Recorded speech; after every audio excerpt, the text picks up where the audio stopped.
بفرۆشی. فاروقی مەلام سەفا خیانەتەکەی کەمتر نییە لەوەی لاهور، زۆر گەورەترە.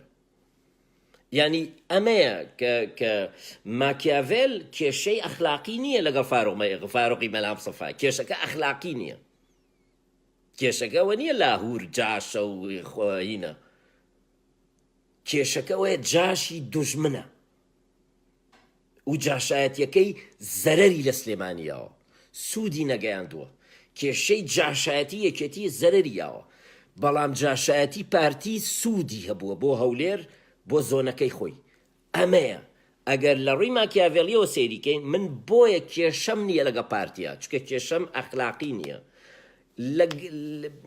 بەگشتی وا لێکێمەوە لە ڕووی ماکیاڤێلیەوە، بۆیە خەڵک زۆر کەس تێناگا ئەڵێ باشە پارتی بێ ئەخلاقترە لە یەکێتی، پارتی لە نازامچی، بۆچی تۆ دیفاع لە پارتیەکەی؟ تۆ تێناگەیت.